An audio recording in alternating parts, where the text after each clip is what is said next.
Pertanyaan besarnya sekarang, kemana jiwa pergi? Itu pertanyaan besarnya.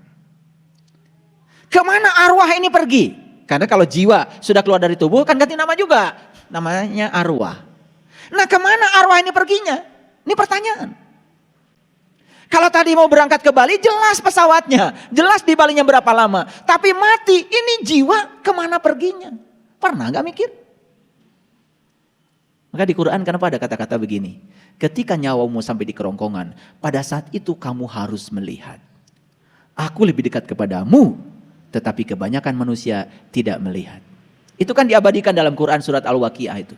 Falaula idza balagatil hulkum wa antum hina idin tangdurun wa nahnu aqrabu ilai minkum walakin la tubsirun. Walakin la tubsirun, dan kebanyakan manusia la tubsirun. Kebanyakan manusia enggak tahu jalan. Pernah enggak? Ada orang bertanya, nanti kalau sakaratul maut ya saya seperti apa? Apakah saat sakaratul maut nanti saya melihat? Apakah saat sakaratul maut saya tidak melihat? Kalau saat sakaratul maut saya melihat, apa yang harus saya lihat? Dengan mata mana saya harus melihat? Pernah gak ada orang nanya begitu? Gak ada. Gak ada. Detil-detilnya seperti itu gak pernah ada orang nanya. Mohon maaf. Saya waktu belajar spiritual, pertanyaan abadi yang ada dalam diri saya itu. Saya nanti kalau mati, apakah saya dalam keadaan melihat? Apa yang harus saya lihat? Dengan mata mana saya harus melihat? Karena itu alamat. Kalau mati dalam keadaan buta, kata Quran, waman kana fi hadhihi a'ma wa huwa fil akhirati a'ma wa adallu sabila. Barang siapa yang buta di dunia lebih buta lagi di akhirat. Gak lihat di dunia, gak lihat di akhirat. Aneh kalau orang mengajarkan, katanya melihatnya nanti aja di akhirat. Padahal ayatnya jelas mengatakan siapa yang tidak lihat di dunia tidak akan lihat di akhirat. Pertanyaannya, apa yang harus saya lihat? Tentu saja kampung asal kita, tentu saja alamat kita. Alamat kita apa? Alamat kita adalah Allah. Karena kita asal dari Allah, kembali kepada Allah. Alamat kita adalah Allah. Assalamualaikum warahmatullahi wabarakatuh. Apa yang akan terjadi 1 detik setelah kita mati? Itu yang akan menjadi titik fokus kajian kita di pagi yang penuh berkah ini. Semoga tema ini membangun sebuah kesadaran yang kuat bahwa hidup itu saat ini, di sini, sekarang. Kebiasaan menunda-nunda apa yang bisa kita lakukan itu adalah kesombongan yang dibangun oleh pikiran palsu kita. Seakan-akan kita masih memiliki waktu yang cukup untuk melakukan sesuatu sebagai bekal untuk kita pulang. Kalau kita mau pulang kampung, biasanya persiapan kita sangat serius. Kalau pulang kampungnya adalah pulang ke kampung kelahiran kita. Berapa lama di sana, berapa koper baju yang harus disiapkan, perbekalan apa yang dibutuhkan untuk di sana, nyaris tidak ada yang tertinggal. Persiapan kita begitu komplit untuk pulang kampung ke kampung halaman di mana kita dilahirkan. Kerinduan ke kampung halaman itu merupakan sesuatu yang wajar. Karena ada resonansi antara unsur-unsur yang ada di kampung halaman kita dengan unsur-unsur yang ada di tubuh kita.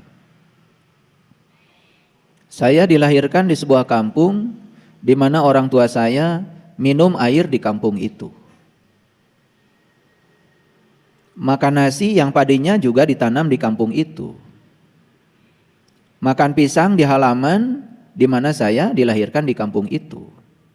Jelas, semua unsur-unsur yang dimakan oleh ayah ibu saya, yang kemudian menjadi saripati tanah, menjadi sel sperma dan sel telur, menjadi cikal bakal tubuh saya, ya berasal dari kampung di mana saya dilahirkan.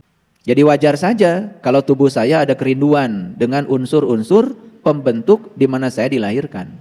Karena itu yang disebut dengan resonansi bahasa sainsnya. Ada kesamaan frekuensi. Dan untuk mengenang kembali kampung asal di mana kita dilahirkan, persiapan kita luar biasa.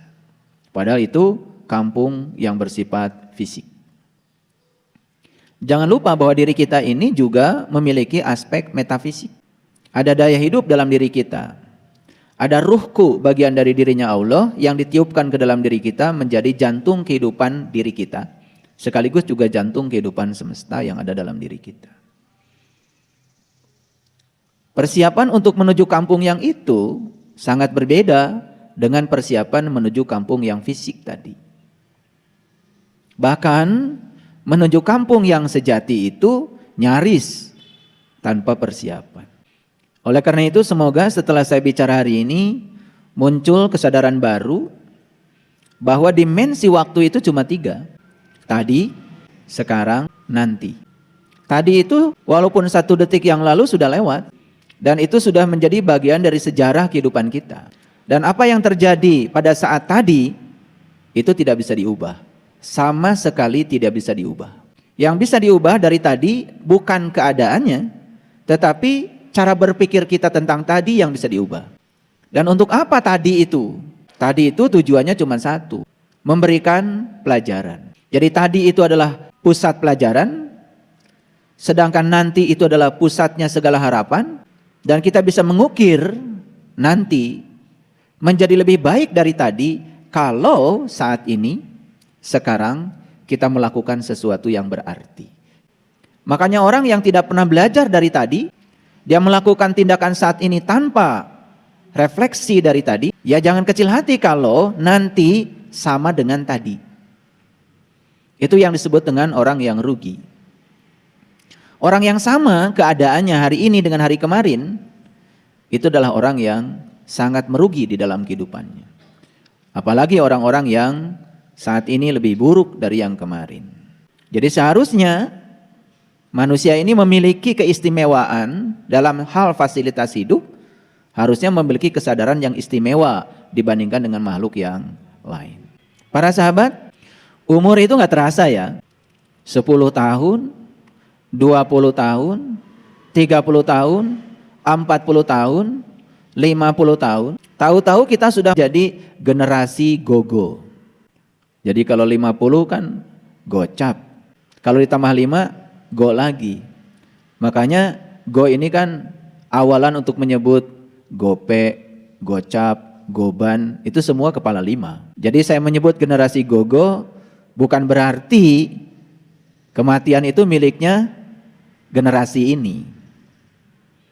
Tetapi secara umum, ya generasi ini nih yang sangat rawan.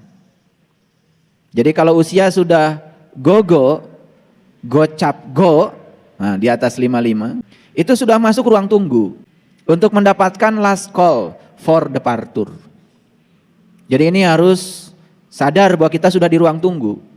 Jadi kalau kita naik pesawat, biasanya kan kalau sudah masuk ruang tunggu, apalagi sudah mendapatkan panggilan naik pesawat, tidak ada kesempatan lagi untuk belanja itu, belanja ini. Masuk pesawat, sudah, go.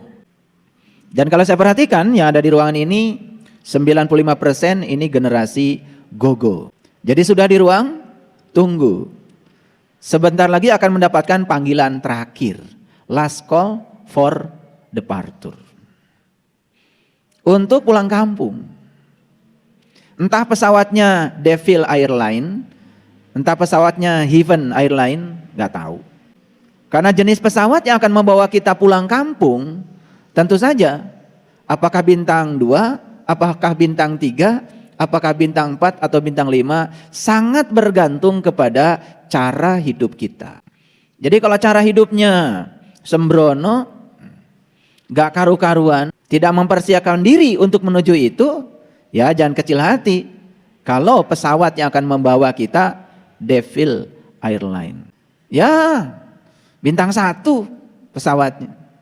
Karena bintangnya juga cuma 1. Makanya bintang ini kan menjadi lambang kepangkatan. Kalau jenderal itu bintang 4. Kalau letnan jenderal itu kan bintang 3. Majen bintang 2. Brigjen bintang 1. Nah di bawah itu belum jadi bintang. Nah kenapa bintang ini menjadi lambang kepangkatan? Karena bintang ini juga menjadi lambang spiritual. Nabi Ibrahim juga pertama kali ingin mencapai alam-alam yang tinggi, yang beliau saksikan kan bintang. Serta itu bulan, setelah itu matahari. Dan matahari itu sebetulnya termasuk kelompok bintang. Matahari itu bintang loh. Kenapa diberi nama matahari? Ya karena dekat dengan bumi.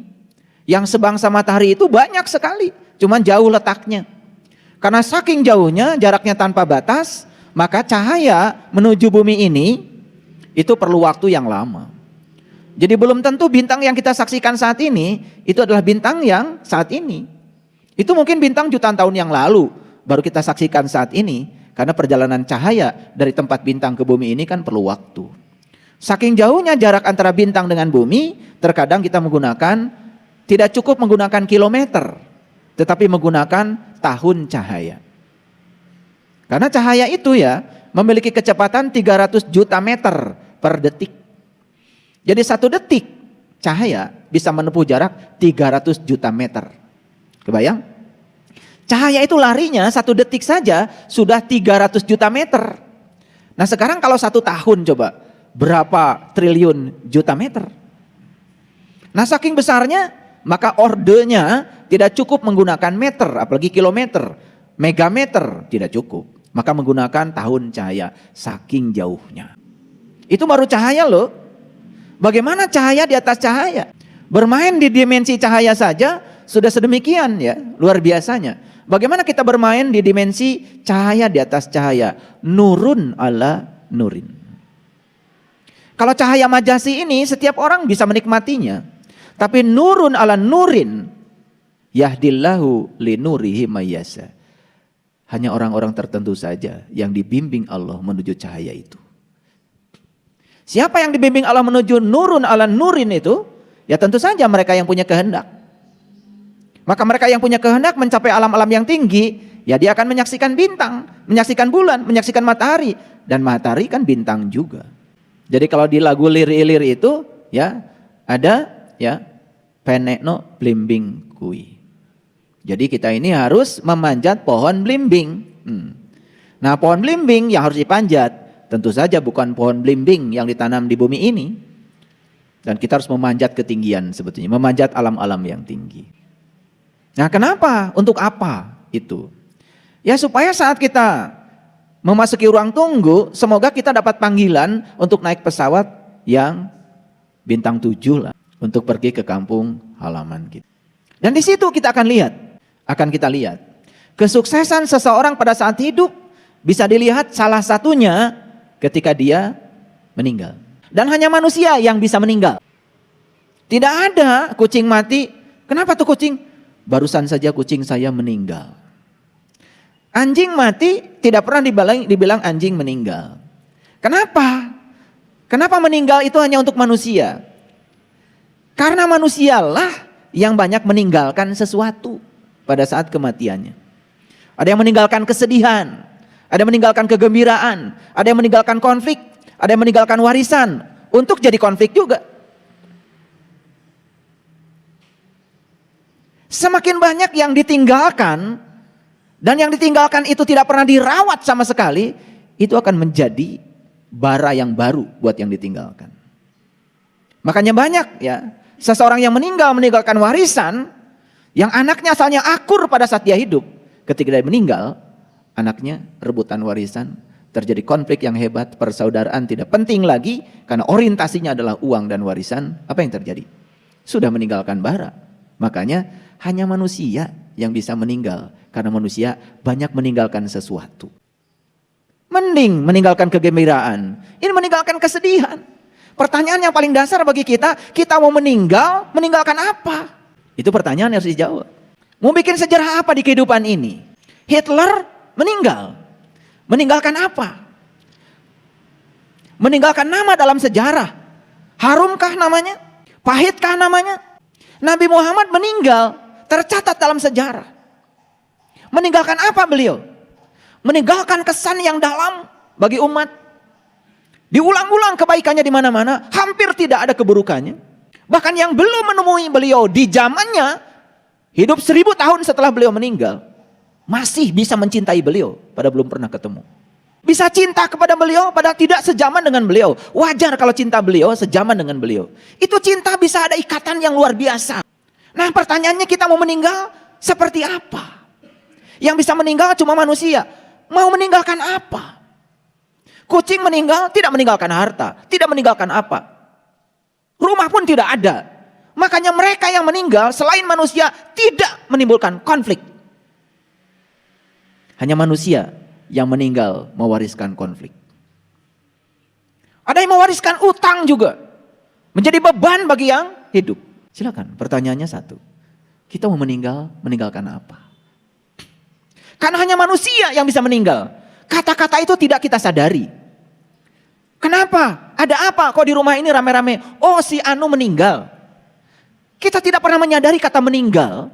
Dan kenapa kata meninggal hanya dipakai oleh manusia? Karena manusia yang banyak meninggalkan sesuatu. Ini penting untuk saya sampaikan.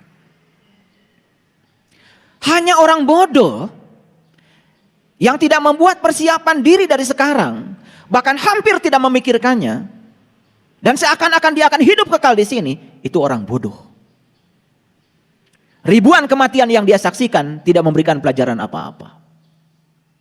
Berkali-kali dia mengantarkan mayat ke kuburan seakan-akan yang meninggal orang lain. Saya, oh nanti. Apa yang dilakukan manusia seperti ini? Mengekalkan kehidupan.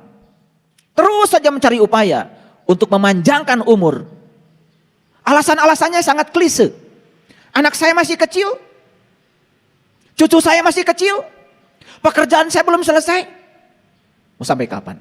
Siap tidak siap, selesai tidak selesai, anaknya kecil atau anaknya besar, cucunya masih kecil atau cucunya sudah besar, saatnya harus pulang, pulang. Gak ada waktu lagi. Coba perhatikan, apabila kita mau pergi liburan, pasti sudah ditentukan. Liburannya kemana, tujuannya mana, sudah ditentukan. Berapa lama di sana, sudah ditentukan. Berapa biaya yang dibutuhkan di sana, kita siapkan. Mau ke Bali kek, mau ke Eropa kek, mau kemana? Pasti persiapan. Tapi ada nggak sekarang orang sibuk mempersiapkan untuk sebuah kepastian yang bernama kematian? Beda persiapannya. Untuk liburan apa saja dibawa, apapun dipersiapkan. Tapi untuk kematian jarang orang menyiapkannya. Bahkan terpedaya oleh calo-calo yang sering menawarkan sesuatu yang dia sendiri belum tahu. Menawarkan kemewahan dan keistimewaan setelah kematian. Padahal dia sendiri belum mati.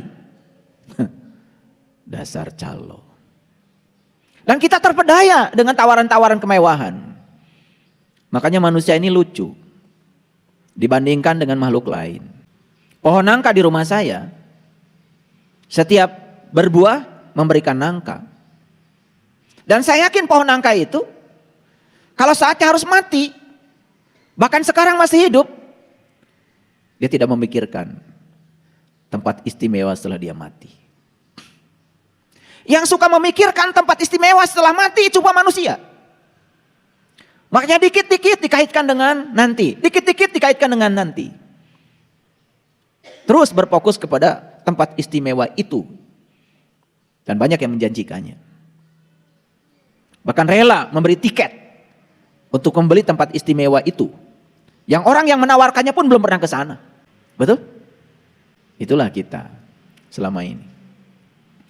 Pada jelas di Quran dikatakan, surga itu di sini, saat ini, sekarang. Surga itu adalah tempat di mana langit dan bumi masih ada. Surga itu adalah tempat di mana kamu bisa bernafas. Siapa yang bisa menciptakan surga di sini saat ini sekarang? Saya yakin dari ruang tunggu dia akan dijemput oleh Heaven Airline. Tempat istimewa, pulangnya juga istimewa.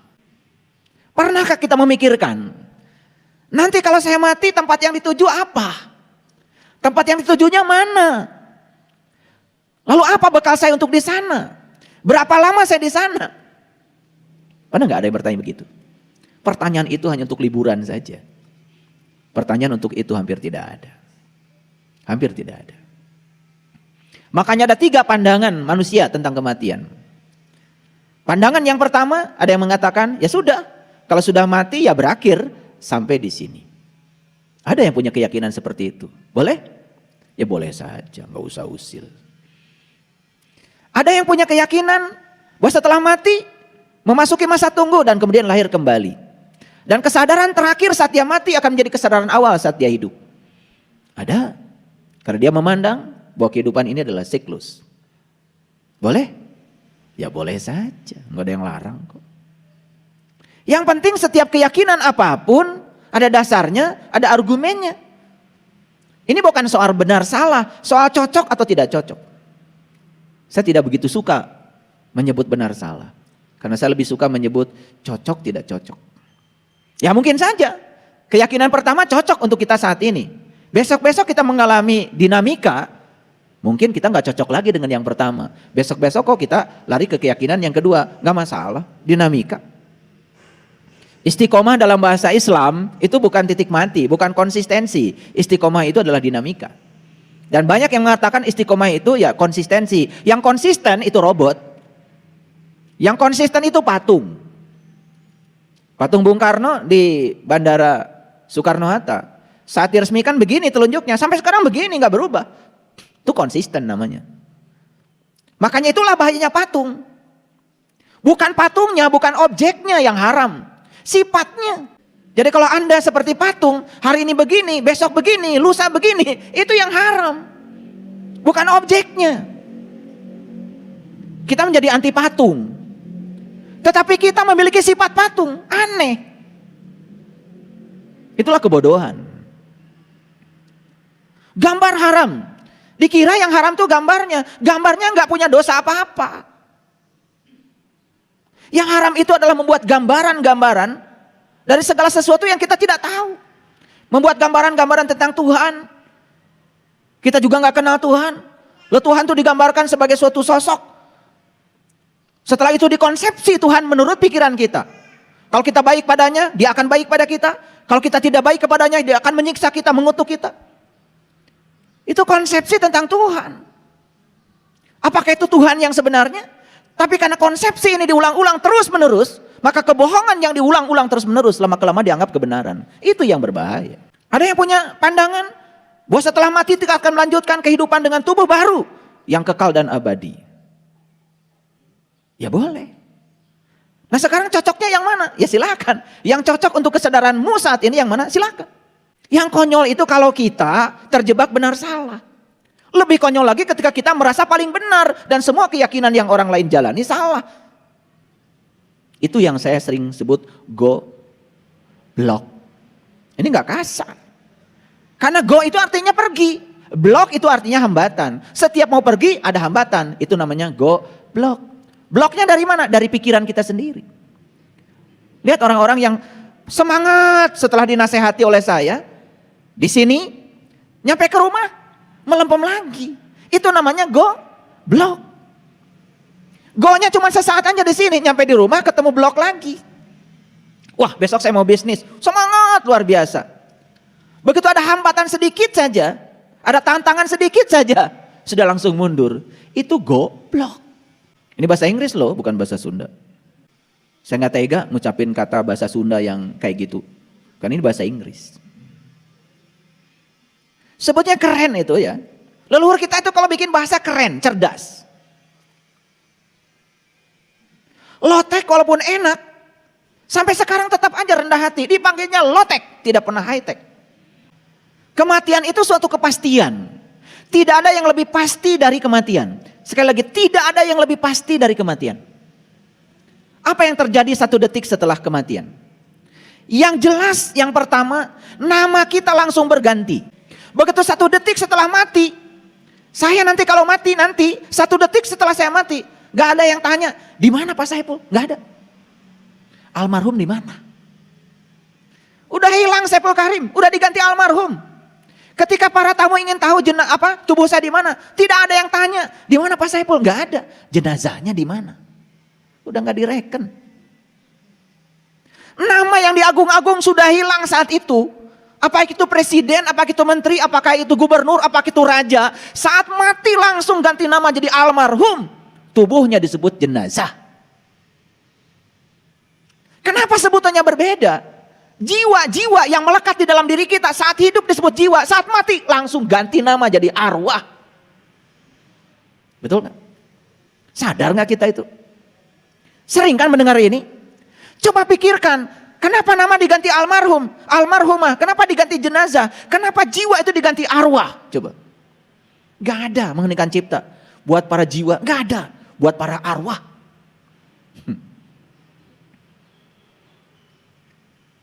Kenapa saya menceritakan hal sederhana ini? Ini kesadaran. Bahwa saat kita mati semuanya hilang, semuanya berubah. Semua kewajiban dunia saat kita mati selesai. Utang yang berjibun mati selesai. Diwariskan. Kontrak perjanjian selesai.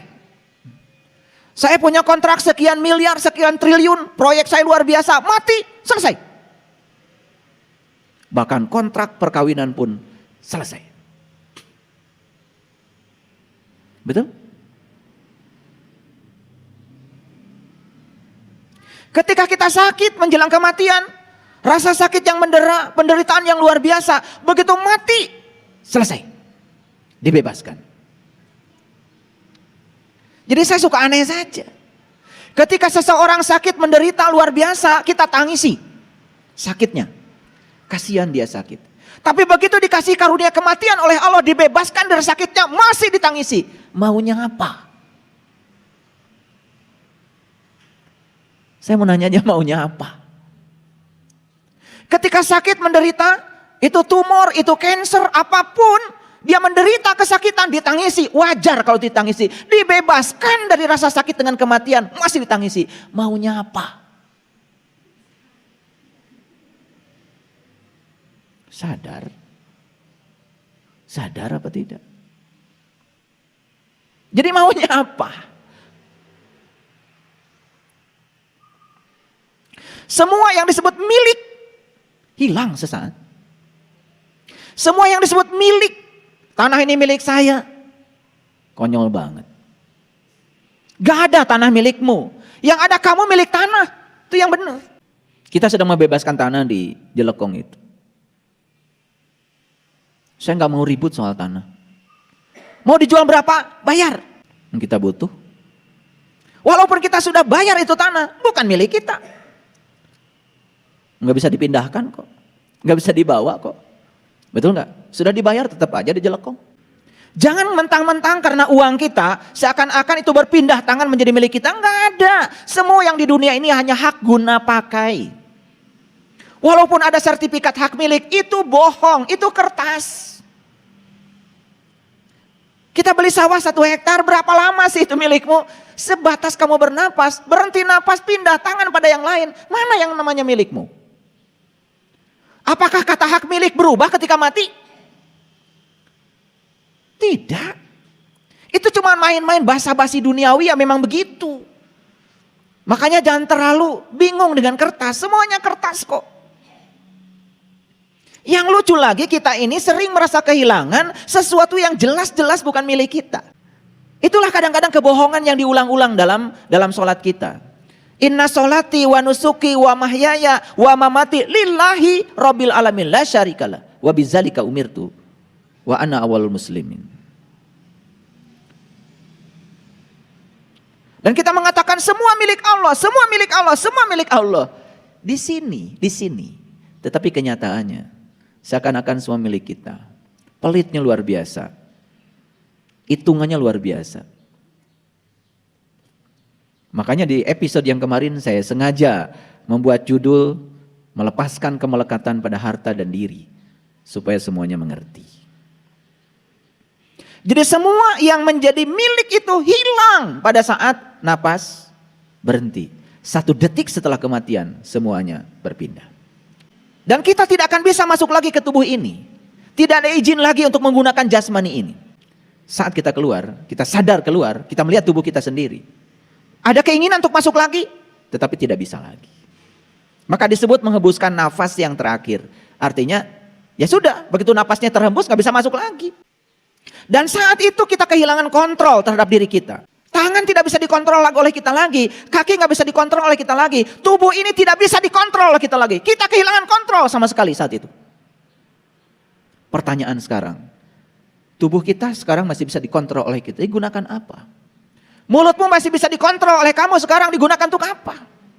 Matamu masih bisa dikontrol olehmu saat ini. Masih diberi kekuasaan untuk mengontrol semuanya. Dipakai apa? Telingamu masih dikontrol. Kita masih diberi kuasa untuk mengontrol semuanya. Pertanyaannya, kuasa yang Allah berikan kepada kita untuk mengontrol tubuh kita, dipakai apa? Apa ketika kalian pergi dari rumah ke sini, tidak dalam kontrol? Kaki ini tidak bisa sampai di sini kalau tidak ada kontrol. Dan pada saatnya nanti semua kontrol itu akan diambil oleh Allah. Saat itu kalian kaget. Karena apa? Sesuatu terasa adanya kalau sudah hilang. HP ketika ada di tangan kita tidak terasa adanya, hilang beberapa jam atau jatuh di mana? Mulai tidak bisa menggunakan HP. Di situ kita mulai kehilangan sesuatu. Merasa kehilangan itu kalau sesuatunya tidak ada. Kontrol yang Allah berikan kepada kita saat ini, kita bisa mengontrol semuanya. Mau meditasi? Yes. Mau sholat? Yes. Mau tidur? Yes. Mau makan? Yes. Ini kontrol yang diberikan Allah ke tangan kita, sehingga kita bisa memilah-milah makanan. Ini duri nggak boleh, ini daging boleh, ini lemak nggak boleh. Kontrol ini luar biasa. Tetapi banyak orang yang tidak sadar kalau kontrol ini luar biasa. Karena apa? Saking tidak sadarnya dengan kehidupan ini, diberi kontrol oleh Allah yang luar biasa ini, terasa seakan-akan tidak ada. Apalagi orang yang selalu berfokus kepada hari esok, berfokus kepada masa lalu, dan lupa dengan hari ini. Kehilangan the power of now saat ini. Apa yang terjadi? Kehilangan kesadaran. 1 detik setelah kita mati, tubuh kita hanya seonggok daging yang akan membusuk dimakan bakteri. Hanya seonggok daging yang akan menjadi santapan empuk bagi para bakteri itu. 1 detik setelah kematian, kita pun kehilangan hak yang namanya kebebasan. Kebebasan untuk memilih, kebebasan untuk menentukan, hilang semuanya. Coba hadirin. Sekarang kita sedang punya segalanya. Kontrol kita miliki, kebebasan untuk menentukan dan memilih kita miliki. Kita masih boleh keluar masuk di tubuh jasmani kita ini. Semua yang disebut milik kita masih boleh dinikmati. Nama kita masih sama seperti yang diberikan oleh orang tua kita kepada kita. Begitu besar dan luar biasa pemberian semesta kepada kita. Nikmat Allah yang mana lagi yang mau kau dustakan? Harusnya manusia menyadari bahwa sebetulnya hidup ini luar biasa. Luar biasa enggak? Sangat luar biasa. Saya akan tunjukkan luar biasanya. Jadi saya tegaskan tadi, hanya manusia yang bisa meninggal. Kenapa? Karena manusia itu meninggalkan kesedihan, meninggalkan kenang-kenangan, meninggalkan warisan, meninggalkan nama dalam buku sejarah, meninggalkan Facebook, meninggalkan IG, meninggalkan YouTube. Kiai Haji Zainuddin MZ. Suaranya masih lantang di YouTube. Dan beliau sudah pergi. Namanya masih dikenang sampai sekarang. Gaya khas ceramahnya masih dikenang oleh kita sekarang. Bahkan mungkin saja banyak yang masih tertarik dan tidak tahu kalau beliau sudah tidak ada di sini lagi. Beliau sudah menorehkan sebuah sejarah besar di dalam hidupnya. Nasihatnya terus mengalir. Itu pertanyaan saya. Apakah kita mau pergi dengan Devil Airline? Apakah kita mau pergi dengan Heaven Airline? Terserah kita. Semua pilihan ada pada diri kita. Karena sekarang kontrol ada pada diri kita. Kuasa untuk memilih ada pada diri kita. Kebebasan untuk menjadi apa ada pada diri kita. Yuk, mau tidur terus?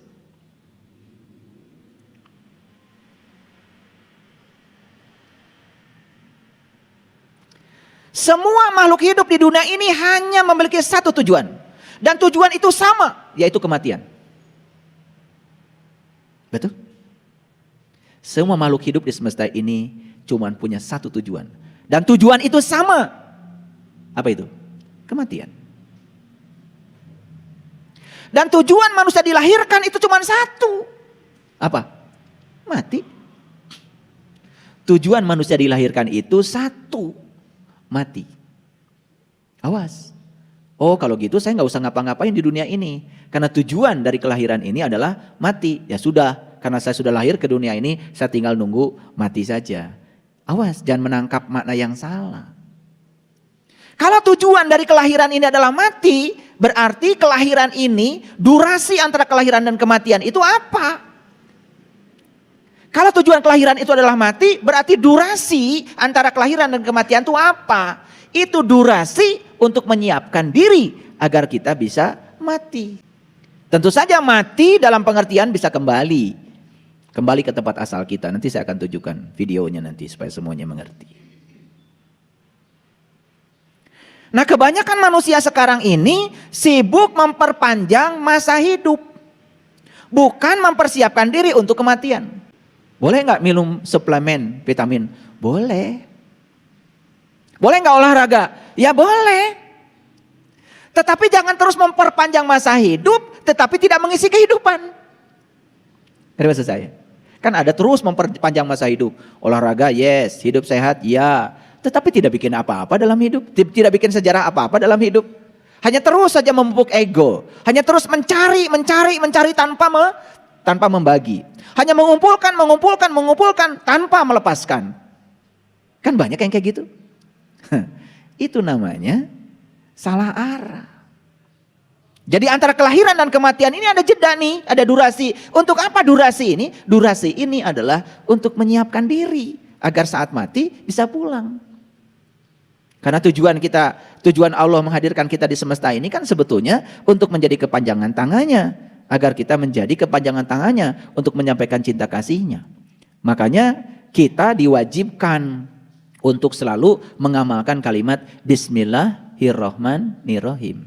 Atas nama Allah yang Maha Pengasih dan Maha Penyayang. Jangan lupa, Anda datang ke dunia ini atas nama Allah untuk menjadi kepanjangan tangan Allah. Kok Anda sibuk di dunia ini hanya menjadi kepanjangan tangan dari keinginan-keinginan Anda, dari ambisi Anda, dari hawa nafsu Anda, dari ketakutan Anda, rasa cemas Anda, bukan atas nama Allah.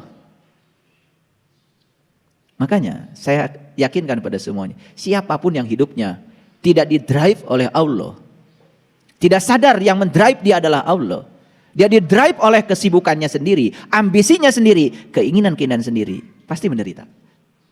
Salah jalan.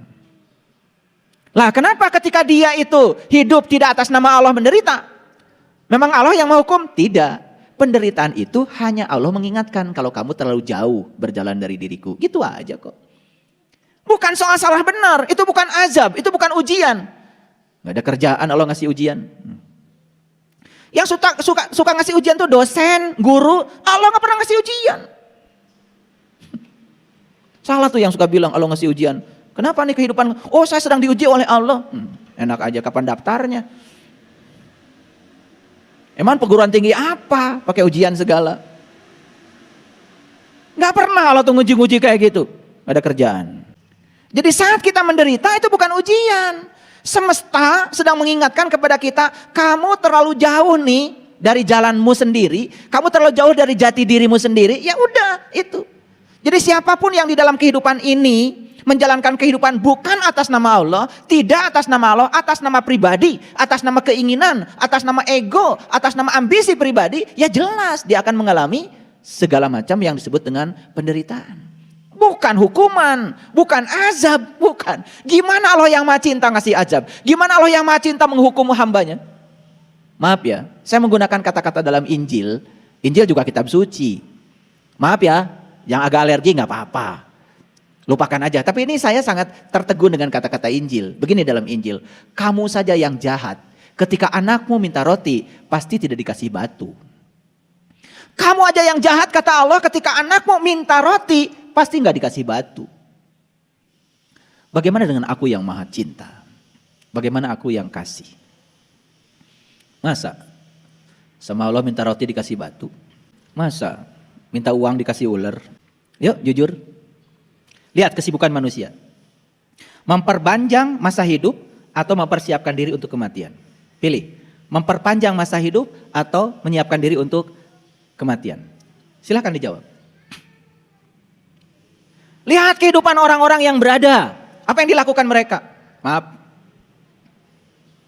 Rumah sakit yang paling mewah.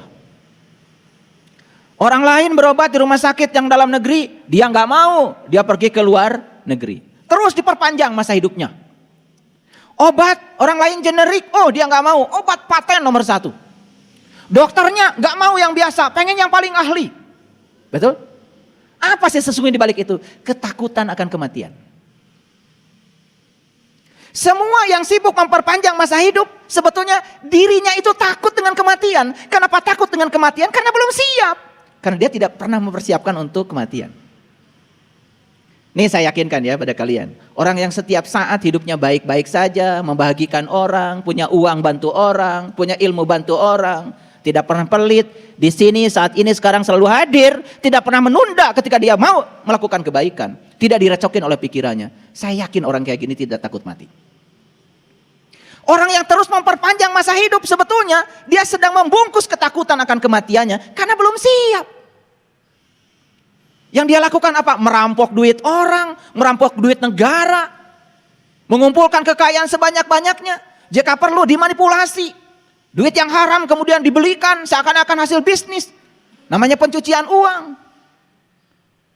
Boleh dia gaya-gayaan, pencitraan, pakai dasi kemana-mana dengan mobil mewahnya. Tapi hati kecilnya tidak bisa dibohongi. Pasti sieun tah modar. Biar ngerti. Pakai bahasa Sunda, asli itu bahasa Sunda. 99% pelajaran agama isinya itu cara menjalani hidup supaya bisa mati. Bukan cara hidup di surga.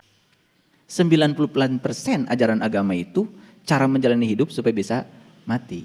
Nah, pertanyaan saya, berapa persen dari 99% ajaran agama yang kita adopsi untuk menjalani hidup agar bisa mati? Kebanyakan digunakan untuk menjalani hidup agar bisa langgeng dalam kehidupan. Betul nggak? Kalau orang yang menjalani agama supaya dia hidup bisa mati, tentu saja. Dia sibuk mencari uang, tapi juga ada bagian yang dia bagikan. Dia sibuk mengumpulkan, ada bagian yang dilepaskan. Ngerti maksud saya? Oke. Ini belum ke intinya. Saya baru bicara permukaannya. Apakah untuk bepergian libur packing barang? Ya. Mau ke Bali, oh pasti 2-3 hari sebelum ke Bali udah nggak bisa tidur. Betul nggak? Packing barang luar biasa. Peci mana yang mau dipakai, tas mana yang mau dipakai, di pantai nanti sepatunya yang mana, oh luar biasa. Ketinggalan satu peci aja sibuknya luar biasa. Bisa balik deui tak Kak Imah? Tapi saat kematian tiba, tidak perlu packing koper. Betul? Datang telanjang, kata Allah, yuk pulang, telanjang. Sesederhana itu kok. Jadi orang-orang yang sibuk dengan keserakahannya, terus ya memupuk keserakahan terhadap yang dia ingin, memupuk kebencian pada yang dia tidak ingin, dia lupa kalau dia datang ke sini telanjang, pulang tuh telanjang. Supaya lebih sopan sedikit, ya dibungkus pakai kain kafan. Itu supaya lebih sopan sedikit, dibungkus pakai kain kafan. Ya pakai doa-doa diupacarakan supaya beda dikit deh dengan yang lain. Kan ujung-ujungnya dibuang juga. Cuma cara ngebuangnya lebih sopan dikit, betul nggak? Iya. Karena memang manusia ini selalu ingin diperlakukan istimewa. Kalau tidak diperlakukan istimewa, marah manusia ini. Iya. Jadi datang telanjang, pulang juga telanjang. Tidak perlu pamitan. Jarang orang mau mati pamitan. Pernah nggak ada orang mati pamitan? Jarang. Walaupun saya bisa baca data karma dan akan meninggal di usia berapa, itu nggak akan saya sampaikan. Tidak perlu dan tidak bisa pamitan pada siapapun. Entah tugasnya sudah selesai, entah tugasnya belum selesai, nggak ada waktu pamitan. Nggak ada. Pertanyaan besarnya sekarang, kemana jiwa pergi? Kemana jiwa pergi? Itu pertanyaan besarnya. Kemana arwah ini pergi? Karena kalau jiwa sudah keluar dari tubuh kan ganti nama juga. Namanya arwah. Nah kemana arwah ini perginya? Ini pertanyaan. Kalau tadi mau berangkat ke Bali jelas pesawatnya. Jelas di Balinya berapa lama. Tapi mati, ini jiwa kemana perginya? Pernah gak mikir? Maka di Quran kenapa ada kata-kata begini? Ketika nyawamu sampai di kerongkongan, pada saat itu kamu harus melihat. Aku lebih dekat kepadamu, tetapi kebanyakan manusia tidak melihat. Itu kan diabadikan dalam Quran surat Al-Waqiah itu. Falaula idza balagatil hulqum wa antum hina idin tangdurun wa nahnu aqrabu ilai minkum walakin la tubsirun. Walakin la tubsirun, dan kebanyakan manusia la tubsirun. Kebanyakan manusia enggak tahu jalan. Pernah enggak? Ada orang bertanya, nanti kalau sakaratul maut ya saya seperti apa? Apakah saat sakaratul maut nanti saya melihat? Apakah saat sakaratul maut saya tidak melihat? Kalau saat sakaratul maut saya melihat, apa yang harus saya lihat? Dengan mata mana saya harus melihat? Pernah gak ada orang nanya begitu? Gak ada. Gak ada. Detil-detilnya seperti itu gak pernah ada orang nanya. Mohon maaf. Saya waktu belajar spiritual, pertanyaan abadi yang ada dalam diri saya itu. Saya nanti kalau mati, apakah saya dalam keadaan melihat? Apa yang harus saya lihat? Dengan mata mana saya harus melihat? Karena itu alamat. Kalau mati dalam keadaan buta, kata Quran, "Waman kana fi hadhihi a'ma wa huwa fil akhirati a'ma wa adallu sabila." Barang siapa yang buta di dunia lebih buta lagi di akhirat. Gak lihat di dunia, gak lihat di dunia, di akhirat. Aneh kalau orang mengajarkan, katanya melihatnya nanti aja di akhirat. Padahal ayatnya jelas mengatakan siapa yang tidak lihat di dunia tidak akan lihat di akhirat. Pertanyaannya, apa yang harus saya lihat? Tentu saja kampung asal kita, tentu saja alamat kita. Alamat kita apa? Alamat kita adalah Allah. Karena kita asal dari Allah, kembali kepada Allah. Alamat kita adalah Allah. Yang kemudian sering disebut akhirat. Akhirat itu sebenarnya terminal terakhir. Terminal awal kita Allah, terminal akhir juga Allah. Jadi akhirat itu sebenarnya adalah Allah. Loh, kok digambarkannya jadi aneh-aneh? Padahal kata Nabi, jarak antara dunia dan akhirat itu hanya satu kerdipan mata.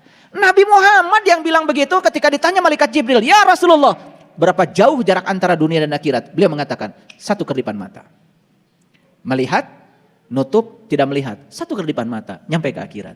Kalau tahu jalannya, tahu caranya, makanya harus belajar nganyang kapageto mati sa jeroning urip. Situ ilmunya. Nah, jiwa ini istilahnya banyak. Saya menemukan dalam bahasa Sanskerta, jiwa itu jiva. Saya menemukan dalam bahasa Inggris soul. Saya menemukan dalam bahasa Jerman soul. Saya menemukan dalam bahasa Yunani psyche. Makanya psikologi. Nah, itu. Jadi aneh ya, ada ilmu tentang jiwa, ada dokter jiwa, ada rumah sakit jiwa, padahal jiwa teka tingali. Gak apa-apa, gak usah usil. Ada dokter jiwa, ada rumah sakit jiwa, betul gak? Nu arasupka itu jiwa? Bukan, negara ring. Aneh kan, rumah sakit jiwa harusnya ngerawat jiwa. Jadi saya masuk ke rumah sakit jiwa, nah harerin kieu, harusnya jiwa mah teka dulu. Betul nggak? Harusnya nggak kelihatan. Makanya kalau kalian pergi ke rumah sakit jiwa kosong, itu berarti jiwa semua sedang dirawat tuh. Makanya apa yang dirawat? Yang dirawat tubuh lagi, betul nggak? Ya dikasih obat, tubuh lagi. Obatnya apa? Semua obat yang dikasih ya semua untuk membuat agar saraf-sarafnya jadi kendur. Apakah itu jiwa yang diurus? Bukan. Makanya sekarang diganti, orang dalam keadaan gangguan jiwa. Disebutnya juga gangguan jiwa. Apa OGDJ apa tuh istilahnya itu sekarang. Itu Departemen Sosial yang bikin istilah itu. Jadi harusnya kalau pergi ke rumah sakit jiwa, kalian gak lihat siapa-siapa. Kosong aja. Kalau yang dirawat jiwa, itu ketinggalan jiwa. Betul gak? Gitu. Aneh ya rumah sakit jiwa yang dirawat orang. Tapi gak apa-apa. Gak apa-apa. Pernah ke rumah sakit jiwa? Jadi pasien? Oh. Nah dalam bahasa Arab, jiwa itu disebut al-nafs. Nafs. Dalam bahasa Ibrani, nefesi. Nefesi, itu dari nafs juga. Nah kok dalam bahasa Arab ini kok kata jiwa jadi nafs. Nafs, nefesi. Ini dekat banget dengan bahasa Indonesia. Nafas. Hebat ya, itu. Makanya sebetulnya ya ada nafas itu sering dikaitkan dengan nafsu. Ada nafsu birahi, ada nafsu amarah dan lain-lain. Nafs. Nah nafs itu sering disebut diri. Makanya di dalam Al-Quran dikatakan ya. Laqad kafaral ladzina qalu innallaha salisu salasa. Itu Quran surat Al-Maidah ayat 73. Laqad kafaral ladzina qalu innallaha salisu salasa. Sungguh kafirlah orang-orang yang mengatakan bahwa Allah salah satu dari yang tiga. Makanya konsepsi tentang Tuhan ya dalam agama Islam leluhur kita menyebutnya tiga. Nurullah, Nur Muhammad, Nur Insan. Nah Nurullah, Nur Muhammad, Nur Insan itu semuanya disebut ruh. Bagian dari ruh itulah Nur Insan. Itu yang kemudian disebut dengan nafs. Itu yang disebut dengan jiwa. Nah, dikaitkan dengan nafas. Itu keren sekali ya, luar biasa. Karena itu adalah daya hidup. Nah, sekarang pertanyaannya, kemana jiwa pada saat kita mati? Nah, jadi izinkan saya menyampaikan sebuah video ya. Karena video ini sebetulnya sering saya tampilkan, tetapi saya tampilkan lagi supaya semuanya bisa menyadari. Baik ya, baik, perhatikan saya. Nah, pas saya mijitnya. Jadi yang kotak ini adalah tubuh jasmani. Yang warna biru itu adalah Nurullah. Ini sekedar animasi, pembelajaran. Yang warna ungu itu adalah Nur Muhammad. Nah, yang jiwa, yang Nur Insani itu adalah yang warna merah. Jadi Nurullah, Nur Muhammad, Nur Insan itu keseluruhan disebut ruh. Nah, bagian dari ruh itu namanya jiwa. Nah, ini yang warna merah. Itulah diri sejati kita. Itu nafs, itu diri. Makanya ruh dengan nafs dalam Quran berbeda. Jadi sejarahnya begini. Ketika di kandungan ibu, ya, ada jasmani, ya. Nah, setelah jasmani itu selesai dibangun dengan sempurna, kata Allah dalam Quran, aku tiupkan ruhku. Nah, tetapi yang ditiupkan saat itu cuma dua. Satu Nur Insan, dua adalah Nurullah. Nur Muhammadnya belum. Tidak perlu wasilah di luar. Nah, Nur Muhammad itu kapan masuknya? Itu tepat pada saat kepala nongol. Itu yang kemudian diabadikan menjadi upacara mencium Hajar Aswad. Jadi Hajar Aswad itu batu hitam. Batu hitam itu kepala kita nih pada saat kita nongol di rahim ibu. Maka kepalalah yang telah membuat ibu kita sakit. Kepala kitalah yang telah membuat ibu kita menumpahkan darah. Kepala kitalah yang telah membuat seorang ibu bisa kehilangan nyawa untuk kelahiran kita. Makanya 3 sebetulnya dosa kita pada ibu. Makanya 3 dikatakan oleh Rasulullah. Siapa yang harus aku hormati ya Rasulullah? Ibumu, ibumu, ibumu. Itu keren sekali, sebetulnya sangat simetris. Nah, begitu lahir ke alam dunia, tubuh jasmani sudah sempurna seperti ini, ruh sudah ditiupkan lengkap. Ada Nurullah, Nur Muhammad, Nur Insan. Nah, pada saat kita tidur seperti ini, nah, Nur Insan itu keluar. Makanya tidur suka mimpi bukan? Oke. Saya akan cerita mimpi hari ini ya, semoga waktunya cukup. Tapi akan saya ceritakan secara saintifik. Nah, Nurullah dan Nur Muhammad tinggal dalam diri. Makanya hati-hati kalau tidur. Makanya begitu bangun dari tidur ya bersyukur, ya Nur Insan balik lagi. Kalau tidak balik lagi ya itu ya kehilangan sukma. Jadi walaupun bernapas kalau kehilangan Nur Insan ya tidak menjalani kehidupan. Nah, makanya ketika sudah bangun Nur Insan balik lagi. Nah, ketika mati, nah ini mati. Kalau mati dalam keadaan tidak tahu jalan pulang, Nur Insan ini ditinggalkan dalam tubuh. Nurullah dan Nur Muhammadnya keluar. Nah, inilah mati dalam keadaan yang sangat mengerikan. Nah, ketika kita mati harusnya begini. Nurullah, Nur Muhammad, Nur Insan gumulung meninggal. Keluar semuanya. Sehingga tubuh ini kosong. Nah, tubuh yang telah berhasil mengantarkan ketiganya menjadi gumulung manunggal, innalillahi wa inna ilaihi rajiun, tubuh ini diterima dengan senang hati oleh bumi. Maka tubuhnya itu tidak lama di bumi. Hanya 40 hari sudah diterima oleh bumi. Nah, itu namanya mulih kajati mulang ke asal. Nah, sempurnalah kembali ke alam asal. Nah, inilah yang disebut dengan keabadian. Gitu. Nah, semua manusia itu ingin agar dia bisa mencapai keabadian yang semacam ini. Nah, tetapi banyak yang tidak tahu caranya. Disitulah perlu bimbingan seorang guru. Guru yang sudah mursyid tentu saja. Guru yang sudah mengalami. Bukan orang yang mengajarkan kita nyebrang ke laut sementara dia sendiri belum pernah nyebrang laut. Ya, tetapi kok banyak yang percaya ya sama dia. Luar biasa. Ya, saya sering mengatakan kalau calo itu nggak pernah tahu tempat yang dituju.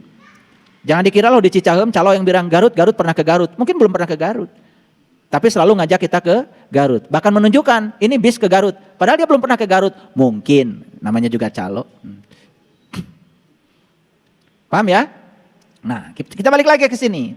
Jadi kemana jiwa itu pergi? Tentu saja jiwa itu menyatu kembali ke alam asalnya. Memenuhi ayat innalillahi wa inna ilaihi rajiun. Kembali ke kekosongan kembali. Bisa mengerti? Oke, kita lanjutkan. Nah, gimana caranya supaya jiwa itu tahu tempat asalnya? Disitulah kita harus latihan mati selagi hidup. Nah itulah pentingnya kita latihan mati selagi hidup. Gitu. Baik para sahabat. Ini episode yang berbeda. Saya akan cerita tentang kematian secara utuh sekarang. Kematian itu sesungguhnya adalah pengingat. Ulangi, kematian itu sesungguhnya adalah pengingat. Mengapa begitu? Kematian itu selalu dekat. Dan kematian itu persis seperti bayangan kita. Iya. Pernah gak kita berpisah dengan bayangan? Gak pernah. Nah kematian itu dekatnya dengan kita seperti bayangan dengan kita itu. Kematian itu. Cuman kita mungkin tidak menyadarinya. Tetapi kematian itu mengikuti terus dari saat pertama hidup sampai hingga terakhir. Makanya kematian tidak memandang usia. Oh kematian hanya untuk gogo tadi. Ya memang kebanyakan sih di usia itu. Karena tubuh tidak layak pakai lagi. Gitu. Tetapi kan ada juga bayi mati. Ada juga orang yang usianya belasan tahun meninggal. Ada juga umur likuran meninggal. Kan gitu. Ya. Jadi tidak memandang usia. Nah kematian itu adalah proses. Sebagaimana hidup adalah proses. Dan mereka berjalan bersama. Jadi kematian dan kehidupan itu bukan sesuatu yang terpisah. Persis seperti dua roda yang bergerak membawa itu, gerobak. Coba, gerobak yang ditarik oleh delman. Kalau rodanya cuma satu, nggak jalan. Karena rodanya dua, jalan. Nah kehidupan dan kematian itu seperti itu. Ya, berjalan beriringan seperti dua roda yang menggerakkan delman. Jadi bergeraknya delman karena ada dua roda. Tidak ada kematian kalau tidak ada kehidupan. Tidak ada kehidupan kalau tidak ada kematian. Jadi kematian dan kehidupan itu seperti kita dengan bayangan.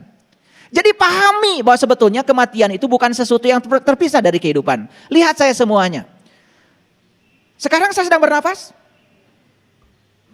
Napas itu cuma dua. Masuk dan keluar. Masuk dan keluar. Saat napas masuk saya hidup. Saat napas keluar saya mati. Saat napas masuk saya hidup. Saat napas keluar saya mati. Jadi sebetulnya sekarang kalau disadari kita ini sudah mengalami hidup mati, hidup mati, hidup mati terus menerus. Sehingga saat kita keluar napas gak masuk lagi disebutlah napas yang terakhir. Makanya orang meninggal sering disebut telah menghembuskan napas yang terakhir. Artinya napas keluar gak balik lagi. Kemana napas ini? Bukankah ke sini? Kemana napas ini? Bukankah ke sini? Ke sini. Udah gitu aja. Mati cuma begitu kok. Napas ke sini gak balik lagi. Kemana napas? Ya ke sini. Gitu aja. Pikirkan. Disitulah kita harus tahu dan sadar. Orang yang mengatakan Allah itu sebagai sosok yang ada di langit. Gak masuk akal. Bagaimana belum bisa menjangkau. Tuh di sudut sana. Di sudut. Ada nyamuk sedang bertelur. Tidak mungkin dia bisa bertelur tanpa kehadirannya. Kalau beliau sosok bagaimana bisa menjangkau semuanya. Maka beliau bukan sosok. Beliau adalah ini. Tidak ada satu peristiwa pun yang tidak ada kehadirannya. Makanya beliau menyebut Rabbul Alamin, sang keberadaan, sang kehadiran. Kehadirannya saja sudah cukup membuat segala sesuatu terjadi. Loh, kok kita tidak pernah merasakan kehadirannya ya? Ada yang salah tuh belajar agama. Jadi kematian itu proses, hidup juga proses. Nah kematian dan kehidupan berjalan bersama. Seperti dua roda yang membawa delman. Dan delman tidak akan bergerak kalau cuma satu roda. Jadi kehidupan dan kematian itu sebetulnya ada sekarang bersama kita. Ya, buktinya napas kita. Makanya ini listrik nih, ya lampu ini. Kalau dipoto pakai stroboskop, kita akan lihat nih, lampu ini hidup mati, lampu ini hidup mati loh. Saking terlalu cepatnya kita tertipu, seakan-akan lampu ini hidup terus. Padahal tegangan PLN itu adalah dari 0 naik, ya 220 akar 2, turun 220 akar 2, naik lagi 220 akar 2, itu namanya tegangan maksimum minimum, peak to fix. Jadi kadang-kadang 0, kadang-kadang naik, disebutnya juga arus bolak-balik. Bukan arus searah. Karena bolak-balik berarti tegangannya itu suka bolak-balik. Polaritas listriknya di dalam pembangkit generator itu bolak-balik. Ngerti apa tidak? Pasti nggak ngerti. Oleh itu nggak usah dipikirin. Kalian nggak belajar. Pusing kalau dengar saya ngomong fisika, ya nggak usah. Pokoknya Saya yakinkan kalau listrik ini hidup mati. Cuman frekuensinya 50 Hz di Indonesia. Di Amerika lebih keren lagi, frekuensinya 60 Hz. Artinya, frekuensi 60 Hz itu apa artinya? Dalam 1 detik itu terjadi hidup mati 60 kali. Saking cepatnya kita merasa hidup saja. Itu tipuan. Nah sama seperti napas kita, saking cepatnya kita ngerasa hidup terus. Padahal kita hidup mati, hidup mati. Cuman karena tidak disadari, kita tidak pernah menyadari kalau kita sekarang sudah mengalami hidup mati. Baru sadar kalau nanti gak balik lagi. Itulah pentingnya kita belajar hening. Yuk, yang belum belajar sholat khusyuk, ikut belajar sholat khusyuk. Gimana caranya sholat dalam keheningan? Enak. Karena kita semua dengan kesadaran penuh, berdenyut berdetak di pusat kesadaran murni kita. Jadi kesimpulannya, hidup tidak bisa ada tanpa kematian. Kematian juga tidak ada tanpa kehidupan. Ulangi ya, hidup tidak bisa ada tanpa kematian. Jadi kalau begitu kematian juga tidak ada tanpa kehidupan. Paham sampai sini? Oke, baik. Siapa yang menginginkan kehidupan? Dan siapa yang suka menolak kematian? Tahu? Siapa? Pikiran. Yang suka menginginkan kehidupan terus dan menolak kematian itu siapa? Pikiran. Apakah pikiran diri kita yang sebenarnya? Bukan. Kita itu bukan pikiran, kita juga bukan tubuh. Kita yang sebenarnya adalah kesadaran. Makanya orang yang hidupnya dikendalikan oleh pikirannya, tidak pernah dikendalikan oleh kesadarannya, maka yang terjadi dia didominasi pikiran. Nah pikiran itu pengennya hidup seumur-umur, gak mau mati. Makanya pikiran itu gampang sedih. Ketika hidup senang banget, ketika mati sedih banget. Siapapun orang yang masih dikendalikan oleh pikirannya tidak akan keluar dari siklus itu. Sedih banget, gembira banget. Sedih banget, gembira banget. Itulah benar salah. Itulah baik buruk. Buatan siapa? Buatan pikiran. Jadi oleh karena itu maka kita harus belajar untuk mengendalikan pikiran. Itulah pentingnya kita belajar meditasi, kita belajar hening cipta. Sesekali kita belajar memberikan waktu pada pikiran untuk istirahat. Sampai di sini mengerti? Ya. Jadi siapa yang menginginkan kehidupan terus-menerus? Pikiran. Siapa yang suka menolak kematian?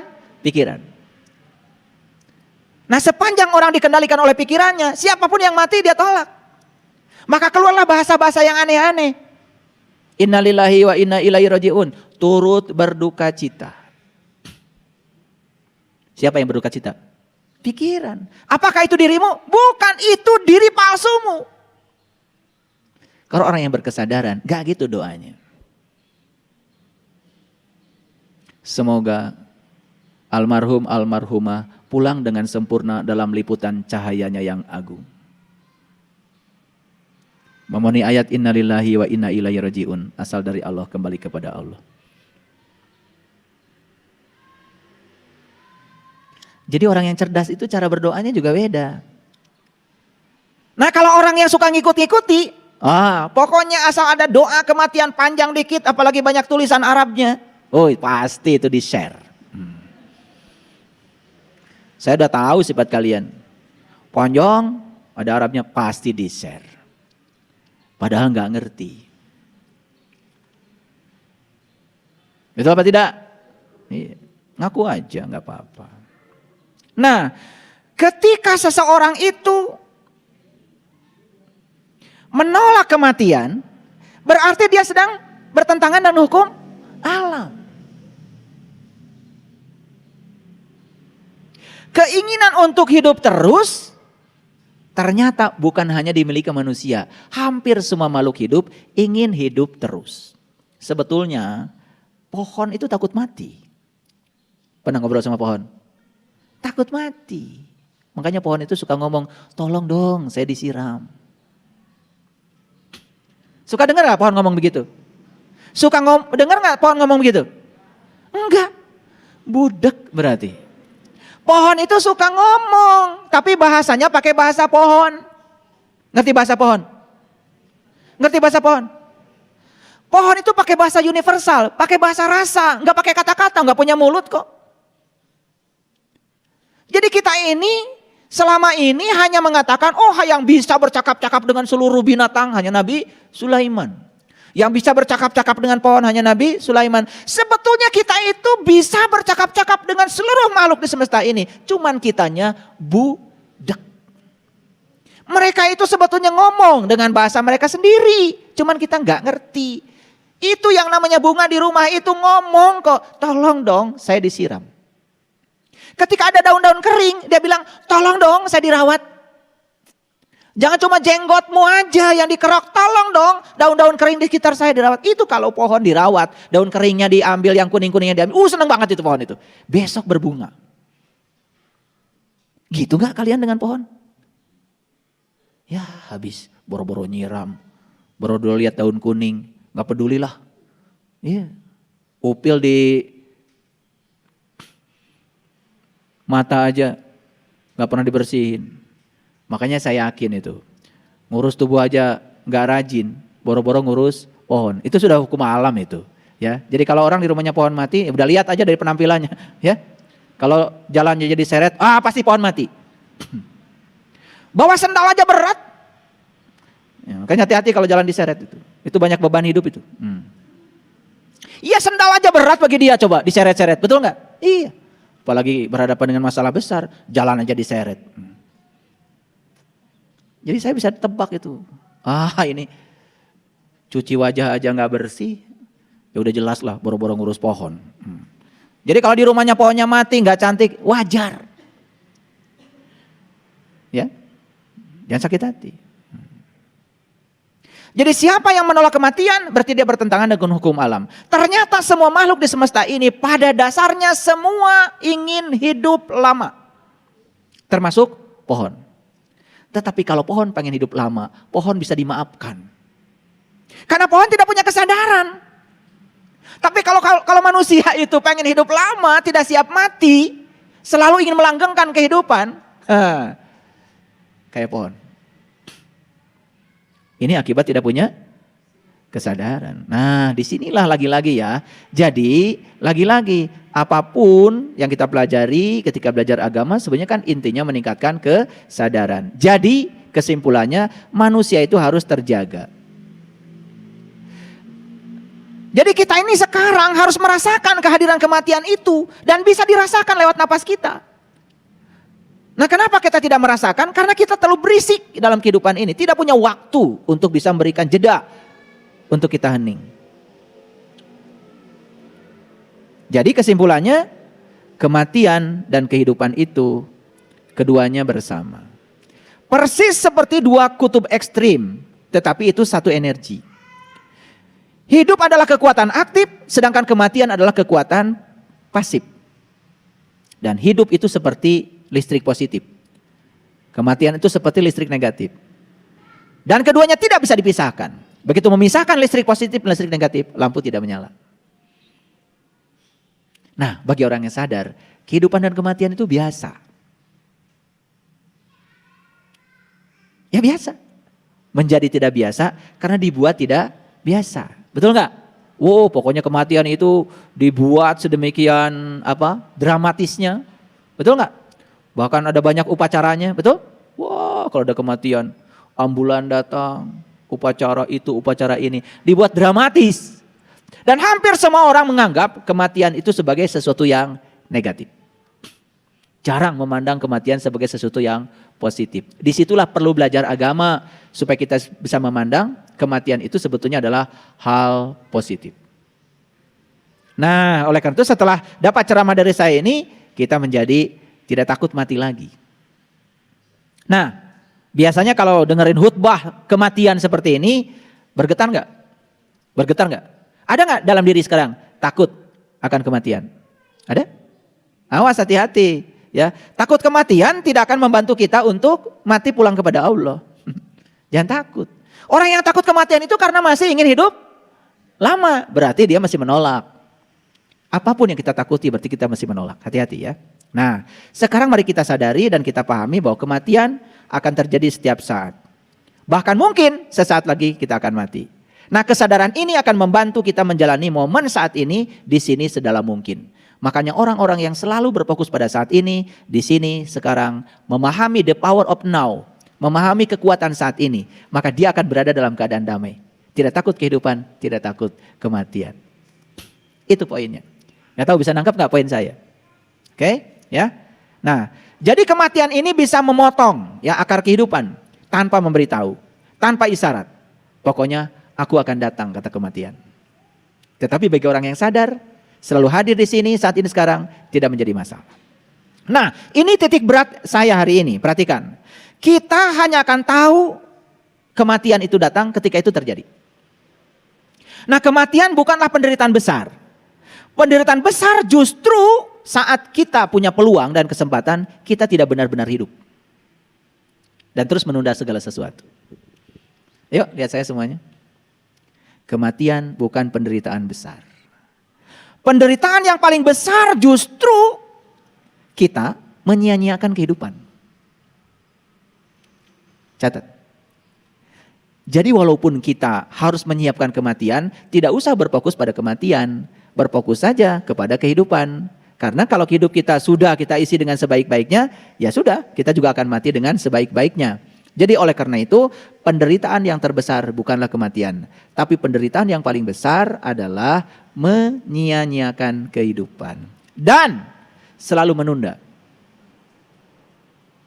Jadi peluang dan kesempatan yang kita miliki sekarang ini selalu ditunda. Yuk sekarang saya nanya, para sahabat, apakah para sahabat sekarang bisa berbuat baik? Adakah peluang sekarang di tangan kita, kesempatan untuk berbuat baik? Tetapi apakah kita melakukannya? Itu penderitaan yang paling besar. Jadi penderitaan yang paling besar itu menunda. Menunda padahal saat ini kita punya peluang dan kesempatan untuk bisa melakukannya. Dan Allah sedang memberikan kontrol kepada kita untuk melakukannya. Kita tidak melakukannya.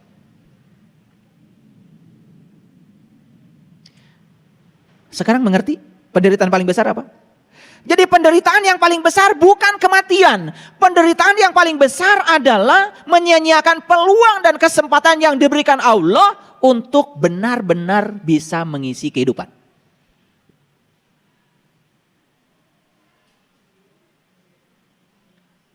Ayo, betul nggak kita sering menunda? Mau ngasih kepada orang saja, biasanya nunggu kapan? Besok. Besok dilakukan? Besok lagi. Besoknya dilakukan? Besok lagi. Terus saja besok. Inilah penderitaan terbesar. Menunda. Padahal hari ini, saat ini kita punya peluang dan kesempatan untuk bisa melakukannya. Memang ya, tidak mudah ya mengajak orang berbuat baik itu. Saya merasakan ya, ketika saya membuat sebuah program untuk melakukan kebaikan, yuk mumpung kita masih punya peluang, yuk mumpung masih punya kesempatan. Ternyata watak setiap orang itu kelihatan di situ. Watak setiap orang itu kelihatan ketika diajak berbuat kebaikan. Banyak sekali alasan untuk tidak melakukan. Mencari kata-kata yang indah untuk tidak melakukan. Bahkan mencari pembenaran untuk mensahkan kalau tidak melakukan benar. Itu umumnya manusia. Bahkan yang sudah belajar kesadaran, yang sudah belajar spiritual pun, maaf. Kalau sudah diajak untuk ini, kadang-kadang luar biasa. Kesadaran dikalahkan oleh pikiran. Padahal pikiranlah tadi yang menolak kematian. Pikiran yang ingin melanggengkan kehidupan. Tapi pikiran juga yang menghambat untuk melakukan sesuatu untuk bekal pada kematian. Inilah para sahabat, pentingnya kita menaklukkan pikiran kita. Yuwaswisu fi sudur. Yang suka berbisik pada kesadaran kita adalah pikiran kita. Dan kata-kata yang sering terlontar pada diri kita, terutama di batin kita, apa? Udahlah, besok aja. Betul? Itulah penderitaan yang paling besar. Jadi hidup ini adalah kesempatan. Kalau begitu kematian apa? Kematian itu ujungnya. Tetapi walaupun kematian ujungnya, kematian itu tidak disebut sebagai akhir kehidupan. Tapi kematian adalah puncaknya kehidupan.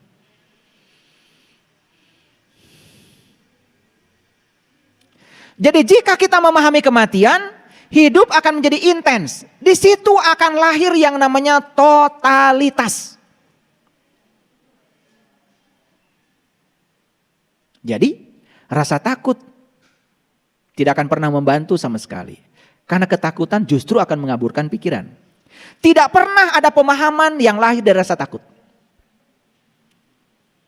Ini agak berat kata-kata saya. Tidak pernah ada pemahaman yang lahir dari rasa takut. Jadi orang yang takut akan kematian, justru rasa takutnya menghalangi pemahaman dia tentang kematian itu sendiri. Jadi ketika dia tidak paham kematian itu apa yang terjadi? Yang terjadi semakin takut akan kematian. Maka akan semakin mengaburkan pikirannya. Pemahaman tentang kematian tidak akan bisa dicapai. Jadi para sahabat, kapanpun kita merasa takut, itu adalah kesempatan yang luar biasa untuk memahami bahwa hidup itu adalah sesaat. Makanya hidup itu sering digambarkan seperti bunga. Tahu bunga? Bunga cantiknya berapa lama? Sebentar. Tetapi walaupun sebentar kan cantik. Bunga itu hanya sebentar harumnya. Tapi walaupun cuma sebentar kan harum. Gak apa-apa kehidupan kita sebentar. Yang penting cantik dan harum. Ulangi lagi. 70 tahun sebentar apa lama? Sebentar. 80 tahun? Sebentar. Gak apa-apa sebentar juga kita hidup. Yang paling penting cantik, menawan, dan harum. Seperti bunga. Ya? Jangan seperti kedondong. Halus luarnya, jelimet dalamnya. Kadang-kadang ada orang yang pura-pura halus di luar padahal dalamnya jelimet banget.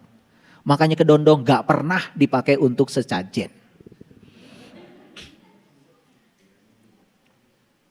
Sesajen itu anggur. Halus luarnya, manis dalamnya. Apel. Halus luarnya, manis dalamnya. Pisang. Coba perhatikan sesajen yang diajarkan leluhur kita itu. Keren sebetulnya. Gak pernah kedondong jadi bahan sesajen. Lihat pergi ke Bali, gak pernah lihat kedondong jadi bahan sesajen. Sesajen kalau gak bunga, pasti buah. Buah yang dipilih adalah halus luarnya, manis dalamnya. Paling banter sesajen itu serikaya. Serikaya masih masuk buah sesajen. Kenapa? Walaupun keras kulitnya, tapi serikaya lembut dalamnya. Ini udah keras luarnya, keras dalamnya. Dondong aja. Lembut luarnya, jelimet dalamnya, gak masuk. Ini yang keras luarnya, pahit dalamnya. Wah itu, gak masuk sesajen. Makanya orang-orang maaf, sudah penampilannya seronok, gak terlalu ganteng. Saya gak bilang jelek ya. Gak terlalu cantik. Saya gak bilang jelek ya. Luarnya model gitu. Dalamnya jelimet, pahit. Orang yang model kayak gini dipakai tumbal aja gak mau setan. Tapi orang yang model gini itu cuman kepake kalau ada hajatan. Bagian jaga makanan. Aman itu. Cuma segitu aja kepakainya. Di luar itu gak kepake lagi. Dipakai tumbal aja. Setan gak demen. Sok atuh. Sudah kurang ganteng. Kurang cantik. Dalamnya juga rusak. Jiwanya kotor, pikirannya amburadul. Duh, dipakai tumbal aja. Setan gak mau. Shadaqallahul adzim, barakallahu li wa lakum. Assalamualaikum warahmatullahi wabarakatuh.